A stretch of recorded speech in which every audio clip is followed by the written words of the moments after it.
We're talking a Gothic festival here. In brackets, you know. We noticed. We woke up on the bus this morning and we went, why is everybody dressed in black? Where are we? Must be the heat. Yeah. Yeah.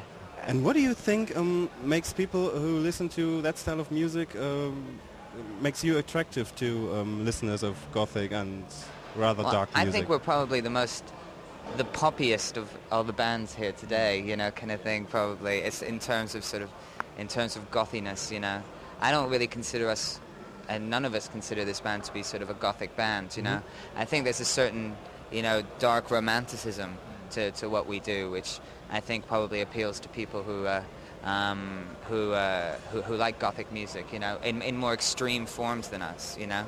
You know, I think here today there's probably a lot of people who kind of like industrial stuff, you know, and stuff that's kind of much more hardcore than what we do, which is, you know, why initially we were quite surprised that we ended up headlining this festival, you know.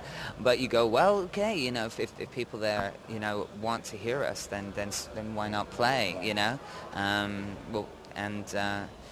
So there is certainly, like I said earlier, a kind of, our songs deal a lot with sort of like, you know, the dark side of love, you know, and the dark side of human emotion, which perhaps sort of makes it appealing to fans of goth music. You know, there's always been a sort of a Gothic subsection within our audience. Our audience is very varied, you know, both in age and in type of people who come to see the band. So, but this is the first time that we've played a place that's, you know, kind of only goth. It's never happened in general that you felt out of place at some kind of festival where you think afterwards you didn't fit in somewhere, or? And we feel a little out of place here, to be honest. I think this is the most out of place we've ever felt at a festival tonight. So we're trying to bring a little bit of boogie to the Gothic audience. Yeah, bit of the funk, baby. We're going to try and put some funk in the cemetery. And are you still thinking about new songs, or? Always. Always? Between the different Gothic and... Yeah, in sound checks and things like that, you know. Yeah. I mean, you're a touring band, so you constantly write. The band always wants to keep doing new things. Yeah, and tell me, you're going, when you're back at home again, you're going to your respective studios and working them out for we'll yourself? We'll do bits and bobs, you know. It would do, however it comes together. I mean, we're always looking for new ways to put things together, and I just suppose we'd take back the ideas from the tour and take it from there. I've always been waiting desperately for the Daddy Cool cover version for you to play live, so... Never in a million years.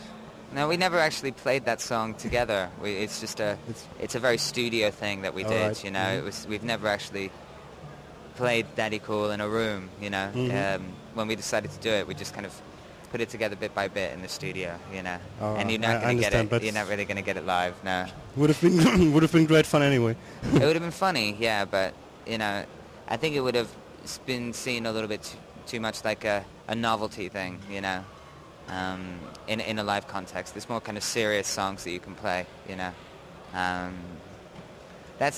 Daddy Cool is us being very light-hearted, you know, and it's kind of meant for entertainment. And what we're trying to do is something very artistic. Right. We'll bring out Daddy Cool for the karaoke tour. I wish you good luck for the show tonight. Thank you very much. I hope we enjoyed all. Thank you too. We'll do our best. I'm convinced of that. Thank you. Thank you. Cheers.